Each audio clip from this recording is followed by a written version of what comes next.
ถามโดยตรงที่พระครูภาวนาโสภิตไฝปัตนาเจ้าอาวาส0969525159ได้ตั้งแต่บัดนี้เป็นต้นไปก็ขออนุโมทนาเชิญชวนศรัทธาสาธุชนทั้งหลายได้ร่วมงานประเพณีสงน้ำพระเจ้าตาเขียวณวัดบ้านเหล่าพระเจ้าตาเขียวตำบลบ้านเรือนอำเภอป่าซางจังหวัดลำพูนระหว่าง3 ถึง 4 พฤษภาคม 2568 นี้ได้บุญได้กุศลได้ความดีได้ความสุขโดยทั่วหน้ากัน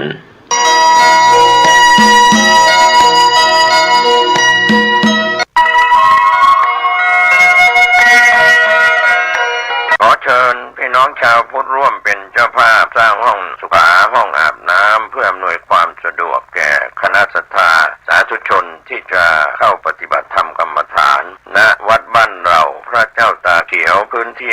126 ตารางเมตรจำนวน23ห้องประกอบด้วยห้องน้ำหญิง8ห้องห้องอาบน้ำ4ห้องห้อง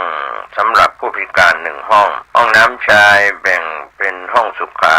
5ห้องโถปัสสาวะ3โถห้องอาบน้ำ4ห้องแล้วห้องสำหรับผู้พิการอีก1ห้องท่านผู้ใจบุญใจกุศลร่วมสร้างห้องน้ำห้องขาตารางเมตรละ 10,000 บาทหรือตามกำลังเจตนาศรัทธาติดต่อร่วมทำบุญได้ที่ธนาคารกรุงไทยสาขาป่าซางเลขที่บัญชี79800274865ชื่อบัญชีวัดบ้านเราหรือสอบถามรายละเอียดเพิ่มเติมได้ที่พระครูภาวนาโสภิตผู้ช่วยศาสตราจารย์ด็อกเตอร์เจ้าวาดวัดบ้านเหล่าพระเจ้าตาเขียวตำบลบ้านเรือนอำเภอป่าซางจังหวัดลำพูนโทรศัพท์0969525159ได้ทุกวันขออนุโมทนากับเจ้าภาพทางไกลและที่ร่วมทำบุญทั้งภาคปกติและออนไลน์ได้บุญได้กุศลได้ร่วมอนุโมทนาโดยทั่วหน้ากันสวัสดีครับท่านผู้ฟังที่เคารพสาระธรรมแบ่งปันความคิดดีๆวันนี้ก็นำเล่าประวัติของพระเถระครูบาอาจารย์สายพระกรรมฐานที่ยังมีชีวิตอยู่ซึ่งเอกสารสำคัญที่ได้นำเล่าไปแล้วตอนหนึ่งก็คือประวัติของหลวงปู่แพ้วปวโรซึ่งเป็นพระมหาเถระที่มีอายุยืน102 ปีก้าวย่างสู่103 ปีในปี 2568 ในโอกาสวันนี้ผมประเสริฐพระเจริญผู้ดำเนินรายการได้รับเอกสารประวัติของหลวงปู่แพ้วปวโรจากท่านประเสริฐอยู่เจริญดี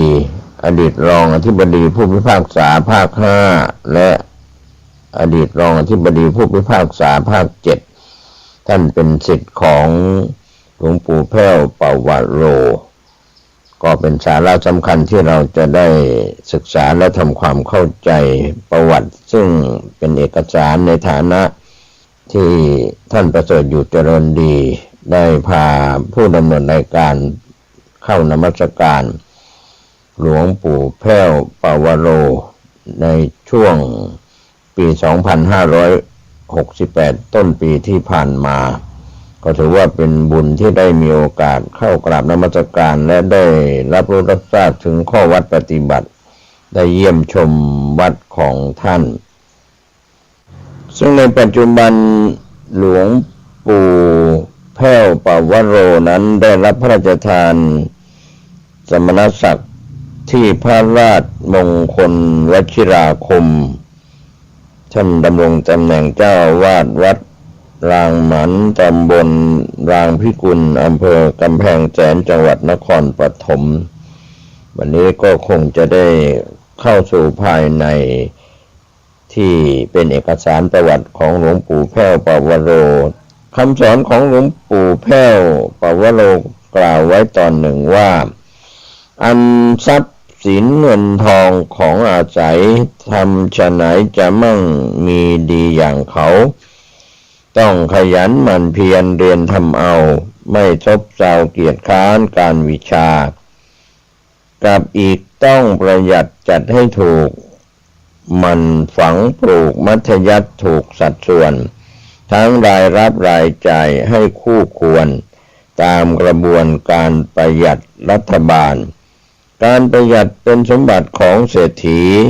จะมั่งมียากจนทนอับเฉาเพราะรู้จักประหยัดหัดตัวเราไม่มัวเมาหลงไหลในพนันการพนันขันต่อเป็นบ่อเกิดต้นกำเนิดความทุกข์ไม่สุขใสถึงคราวเสียทุกข์ระทมตรมใจถึงคราวได้ไหลหลงไม่ตรงทางไม่ประกอบอาชีพเป็นร่ำสันเที่ยวสมสารเรื่อยไปไร้หลักฐานมักประกอบทุจริตผิดศีลธานเป็นตัวมารสังคมไม่สมเลยก็คงสอดคล้องเป็นคำสอนเตือนใจ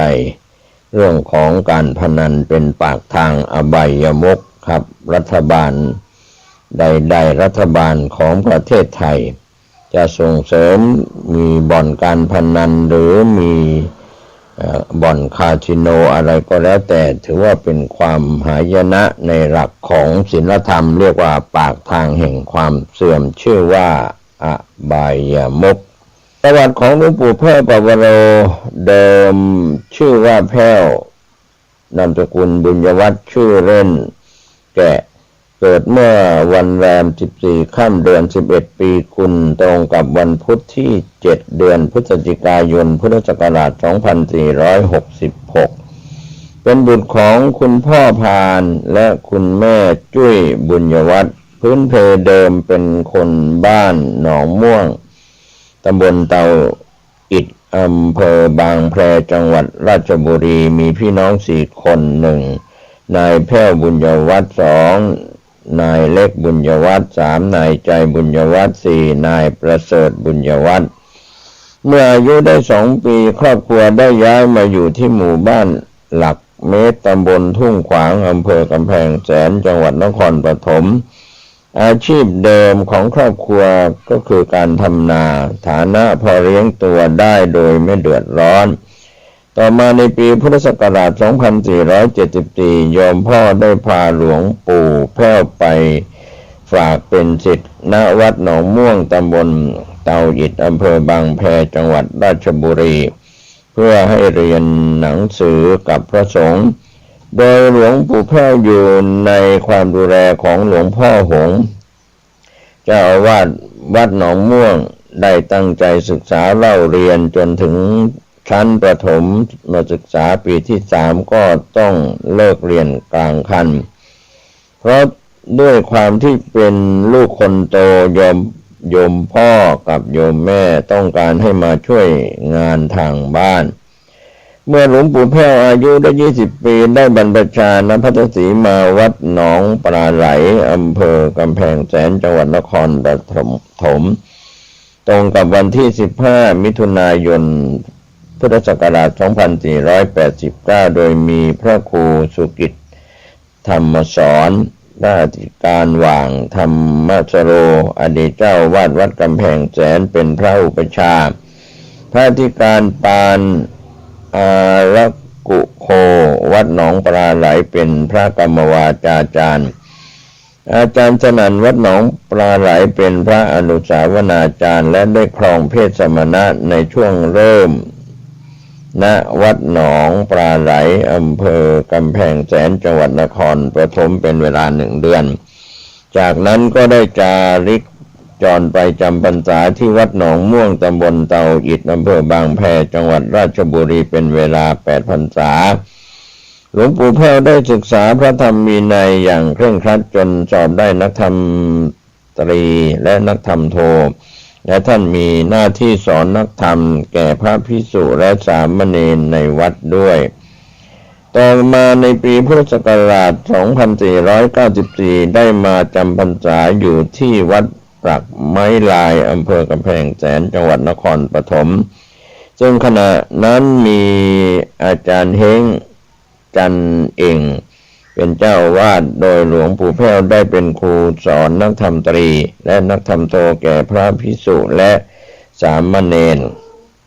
ต่อมาท่านเจ้าอาวาสได้ลาสิกขาบทศึกออกมาเป็นฆราวาสชาวบ้านรวมทั้งพระภิกษุและสามเณรต้องการให้หลวงปู่แพ้วดำรงตำแหน่งแทนแต่ท่านไม่มีความยินดีกับตำแหน่งหรือยศศักดิ์แต่ต้องการปฏิบัติเพื่อโปรดญาติโยมและเผยแผ่พระธรรมคำสั่งสอนของสมเด็จพระสัมมาสัมพุทธเจ้าเท่านั้นต่อมาในปีพุทธศักราช 2497 ได้มาจำพรรษาอยู่ที่วัดสว่างชาติประชาบำรุงตำบลกำแพงแสนอำเภอกำแพงแสนจังหวัดนครปฐมก็มีพระอาจารย์สุนทรชิตามาโรเป็นเจ้าวาดในขณะนั้นแล้วก็ได้ศึกษาพระธรรมพระวินัยจนสอบได้นักธรรมเอกและยังเป็นครูสอนพระนักธรรมแก่พระภิกษุและสามเณรดังเดิมต่อมาเจ้าอาวาสได้ลาสิกขาบทตำแหน่งเจ้าอาวาสว่างลงประมาณ 1-2 ปีชาวบ้านรวมทั้งพระภิกษุสามเณรก็ต้องการให้หลวงปู่แพ้วดำรงตำแหน่งแทนในสมัยนั้นแต่หลวงปู่แพ้วก็ยังคงไม่ยินดีกับตำแหน่งนั้นจึงจาริกไปในที่ต่างๆจนถึงปีพุทธศักราช 2502 หลวงปู่แพ้วเริ่มสนใจที่จะศึกษาและปฏิบัติวิปัสสนากรรมฐานอย่างจริงจังท่านจึงไปอยู่จำพรรษาที่วัดกำแพงแสนตำบลห้วยหมอนทองอำเภอกำแพงแสนจังหวัดนครปฐมศึกษาปฏิบัติวิปัสสนากรรมฐานคาถาอาคมกับหลวงพ่อหว่างอย่างมุ่งมั่นจริงจังจนแตกฉานหลวงพ่อหว่างอดีตเจ้าวาดวัดกำแพงแสนในสมัยนั้นได้รับการถ่ายทอดวิชาจากหลวงพ่อทาวัดพเนียงแตกอีกทอดหนึ่งในช่วงที่หลวงพ่อหว่างดำรงตำแหน่งเจ้าอาวาสวัดกำแพงแสนท่านมีความเชี่ยวชาญเรื่องยาสมุนไพรและก็แพทย์แผนโบราณวัตถุมงคลของท่านก็เข้มขลังเป็นที่นิยมทั้งนี้หลวงปู่แพ้วได้ศึกษาอยู่กับหลวงพ่อหว่างจนกระทั่งท่านได้มรณภาพเมื่อได้รับกิจนิมนต์นั่งปลกจึงนำวิชาของหลวงพ่อหว่างใช้รวมกับวิชาวิปัสสนากรรมฐานที่ได้เรียนมาที่วัดมหาธาตุสนามหลวงกรุงเทพมาใช้บริกรรมคาถาเพื่อให้เกิดความเข้มขลังต่อมาในปีพุทธศักราช 2524 หลวงปู่ดุลอตุโรวัดบุรพารามจังหวัดสุรินทร์พระกรรมฐานสายพระอาจารย์มั่นได้เดินทางมาพักอยู่จำพรรษาณวัดกำแพงแสนทำให้หลวงปู่แพ้วได้มีโอกาสสนทนาธรรมกับหลวงปู่ดุลและได้รับความเมตตาถ่ายทอดแนวทางการปฏิบัติกรรมฐานให้ด้วยเมื่อกล่าวถึงนามหลวงปู่แพ้วปวโรในละแวกเมืองนครปฐมในสมัยนั้นน้อยคนนักที่จะไม่รู้จักเราจะเห็นถึงภาพของพระภิกษุผู้เปี่ยมไปด้วยเมตตาเยือกเย็นสุขุมวิถีชีวิตของท่านดำเนินไปแบบสมถะเรียบง่ายไม่สะสมเงินทองไม่ยึดติดกับวัตถุหลวงปู่แพ้วเป็นพระผู้ใหญ่ที่บรรดาลูกศิษย์ให้ความเคารพนับถือและเป็นแบบอย่างในการปฏิบัติหลวงปู่ไม่ได้เป็นพระนักเทศน์แต่ท่านเป็นพระที่ปฏิบัติตามคำสอนตามหลักธรรมที่ให้กับศิษย์ทั้งหลายจึงมักจะเป็นข้อคิดหรือคติสอนในธรรมะที่สอนอยู่ในรูปของบทความบทกลอนหรือสักวาทต่างๆตามแต่ละสถานการณ์ในขณะนั้นก็มีข้อเขียนฝากไว้ตอนหนึ่งว่าถ้าบุคคลผู้ทำป้ายไม่พึงทำบาป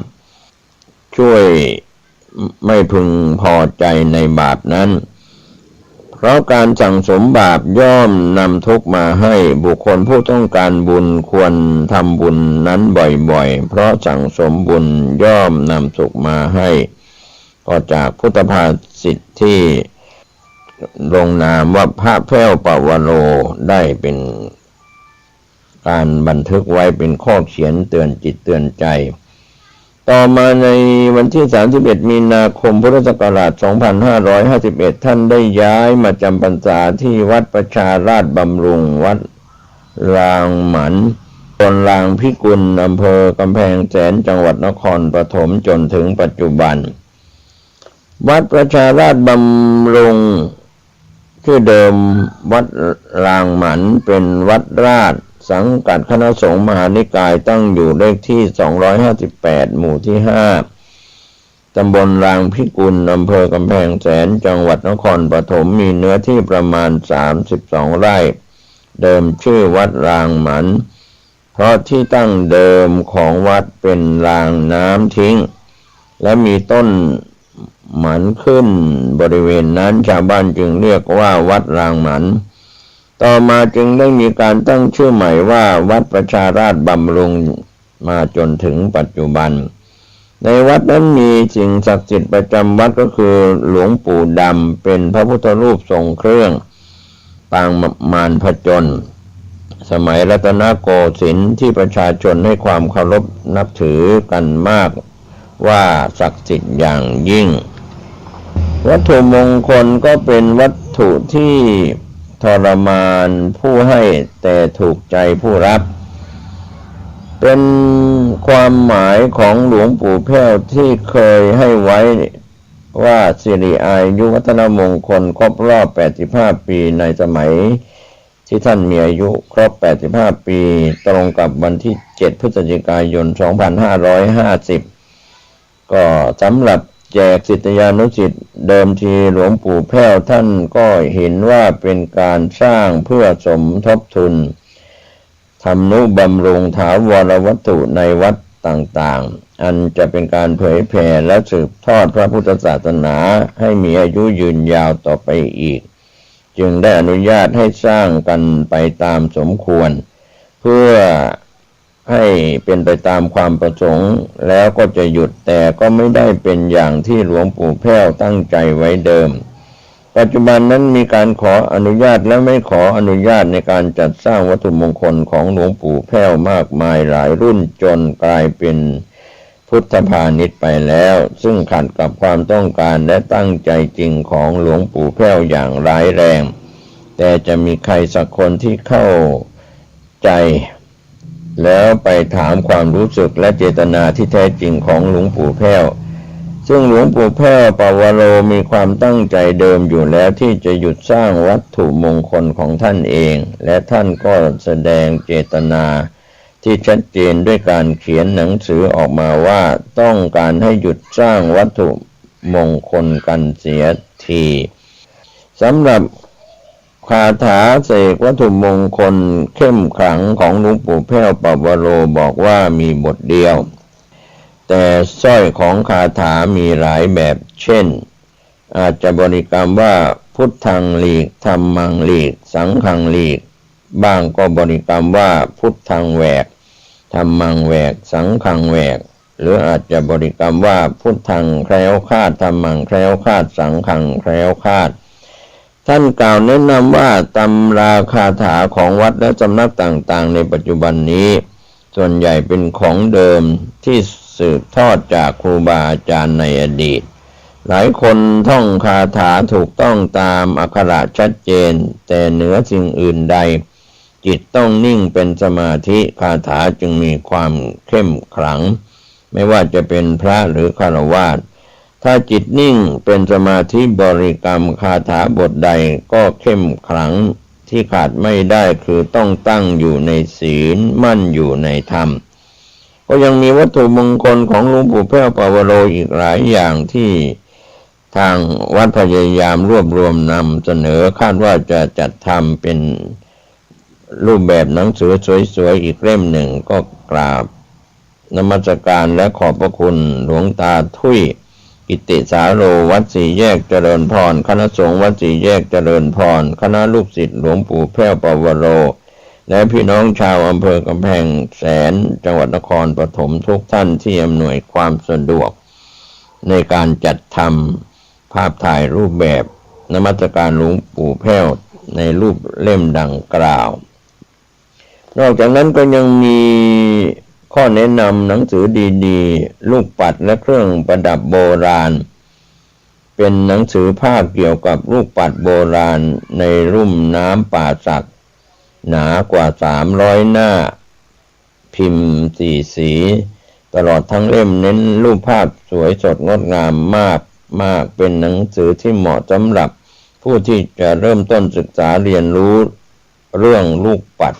โบราณและผู้ที่ชื่นชอบหนังสือลูกปัดของไทยก็มีข้อแนะนำในส่วนภาพของลูกปัดแก้วโรมันโบราณแก้วที่เคยให้ไว้ว่าสิริอายุวัฒนมงคลครบรอบ85ปีในสมัยที่ท่านมีอายุครบ85ปีตรงกับวันที่7พฤศจิกายน2550ก็สำหรับแจกศิษยานุศิษย์เดิมทีหลวงปู่แพ้วท่านก็เห็นว่าเป็นการสร้างเพื่อสมทบทุนทำนุบำรุงถาวรวัตถุในวัดต่างๆอันจะเป็นการเผยแผ่และสืบทอดพระพุทธศาสนาให้มีอายุยืนยาวต่อไปอีกจึงได้อนุญาตให้สร้างกันไปตามสมควรเพื่อให้เป็นไปตามความประสงค์แล้วก็จะหยุดแต่ก็ไม่ได้เป็นอย่างที่หลวงปู่แพ้วตั้งใจไว้เดิมปัจจุบันนั้นมีการขออนุญาตและไม่ขออนุญาตในการจัดสร้างวัตถุมงคลของหลวงปู่แพ้วมากมายหลายรุ่นจนกลายเป็นพุทธพาณิชย์ไปแล้วซึ่งขัดกับความต้องการและตั้งใจจริงของหลวงปู่แพ้วอย่างร้ายแรงแต่จะมีใครสักคนที่เข้าใจแล้วไปถามความรู้สึกและเจตนาที่แท้จริงของหลวงปู่แพ้วซึ่งหลวงปู่แพ้วปวโรมีความตั้งใจเดิมอยู่แล้วที่จะหยุดสร้างวัตถุมงคลของท่านเองและท่านก็แสดงเจตนาที่ชัดเจนด้วยการเขียนหนังสือออกมาว่าต้องการให้หยุดสร้างวัตถุมงคลกันเสียทีก็ในภาพนั้นก็มีทั้งเหรียญวัตถุมงคลรุ่นแรกวัดกำแพงแสนเป็นเหรียญรุ่นแรกส่วนใหญ่จะเรียกเหรียญพับเพียบออกณวัดกำแพงแสนอำเภอกำแพงแสนจังหวัดนครปฐมปีพุทธศักราช2538นอกจากนั้นก็มีเหรียญที่ระลึกสร้างพระอุโบสถรุ่นหนึ่งพิเศษเป็นเหรียญที่ระลึกสร้างพระอุโบสถออกณวัดประชาราชบำรุงวัดรางหมันอำเภอกำแพงแสนจังหวัดนครปฐมปีพุทธศักราช2551รุ่นหนึ่งพิเศษนะครับก็มีเหรียญหลายรุ่นนะครับเขาขออนุญาตบอกกล่าวโดยย่อๆแล้วก็ยังมีเหรียญรุ่นพิเศษวัดกำแพงแสนเหรียญรุ่นแรกส่วนใหญ่จะเรียกเหรียญพับเพียบออกณวัดกำแพงแสนอำเภอกำแพงแสนจังหวัดนครปฐมปี2538เหรียญโภคทรัพย์วัดกำแพงแสนนั้นก็มั่งมีสีสุขเจริญรุ่งเรืองออกณวัดกำแพงแสนอำเภอกำแพงแสนจังหวัดนครปฐมแล้วก็มีเหรียญรุ่นปลอดภัยวัดกำแพงแสนเหรียญที่ระลึก82ปีรุ่นพิเศษสร้างอุโบสถออกณวัดกำแพงแสนอำเภอกำแพงแสนจังหวัดนครปฐมปีพุทธศักราช2547เหรียญนี้ทั่วไปนิยมเรียกกันว่ารุ่นใบขี้เหล็กในระยะนี้มักได้ยินชื่อเสียงถึงพุทธคุณและประสบการณ์สูงมากเช่นมีชาวบ้านกำแพงแสนคิดจะฆ่าตัวตายใช้ปืนจ่อหัวตัวเองแต่พอเหนี่ยวไก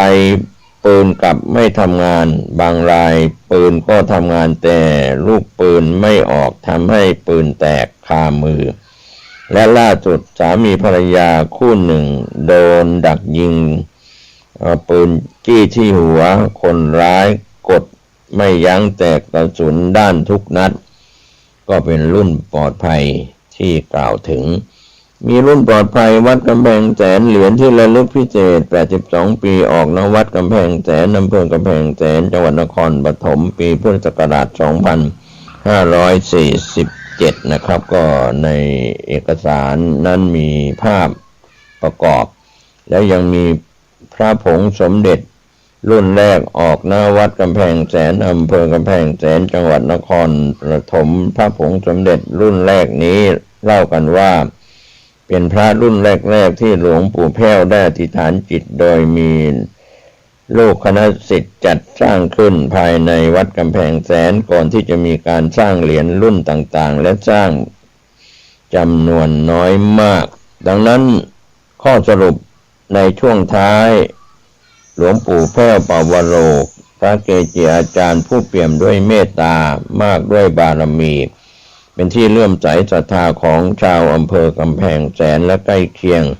ท่านถือกรองเพศบรรพชิตแบบเรียบง่ายสมถะเคร่งครัดในพระธรรมวินัยไม่มีความปรารถนาในราภยศตำแหน่งใดๆทั้งสิ้น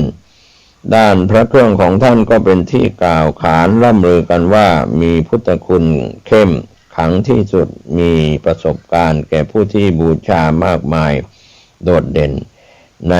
ด้านแคล้วคลาดปลอดภัยเมตตามหานิยมจนมีการขนานนามหลวงปู่แพ้วว่าเทพเจ้าแห่งเมืองกำแพงแสนปัจจุบันหลวงปู่แพ้วปวโรได้รับพระราชทานสมณศักดิ์ที่พระราชมงคลวชิราคมเป็นเจ้าวาดวัดรางหมันตำบลรางพิกุลอำเภอกำแพงแสนจังหวัดนครปฐมปี 2568 อายุ 103 ปีขอทุกท่านได้ร่วมอนุโมทนาผมเกษตรเพชรสำริดผู้ดำเนินรายการได้รับหนังสือถ่ายทอดเอกสารเป็นเสียงเพื่อเผยแผ่ก็หวังว่าผู้ที่ใช้วิจารณญาณในการรับฟังเรื่องของประวัติหลวงปู่แพ้วปวโรจะได้สติปัญญาในข้อคิดหลักธรรมคำสอนและวัตถุมงคลของท่านก็เป็นที่เคารพศรัทธาของศิษยานุศิษย์และผู้ที่มีความเคารพนับถือทั้งภายในจังหวัดนครปฐมและต่างจังหวัดหรือต่างประเทศก็ขอให้ท่านได้รับความสุขความเจริญรอยตามครูบาอาจารย์โดยเฉพาะหลวงปู่แพ้วปวโรท่านเป็นพระสมถะแล้วก็มีการปฏิบัติตัวปฏิบัติตนเป็นแบบอย่างจนปัจจุบันอายุได้102 ปีก้าวย่างสู่103 ปีในปี 2568อยู่วัตโกของท่านก็จะเป็นแบบอย่างของพวกเราชาวพุทธทั้งฝ่ายบรรพชิตและคฤหัสถ์โชคดีกับทุกท่านที่ได้มีโอกาสได้ศึกษาและได้ติดตามประวัติและผลงานของหลวงปู่แพ้วปวโรวัดรางหมันตำบลรางพิกุลอำเภอกำแพงแสนจังหวัดนครปฐมโชคดีสวัสดีครับเมนาโถขอเอาพระพุทธเจ้าเป็นที่พึ่งอันประเสริฐของข้าพเจ้าธัมโมเมนาโถขอเอาพระธรรมเป็นที่พึ่งอันประเสริฐของข้าพเจ้าสังโฆเมนาโถขอเอาพระสงฆ์เป็นที่พึ่งอันประเสริฐของข้าพเจ้าเจริญสุขญาติโยม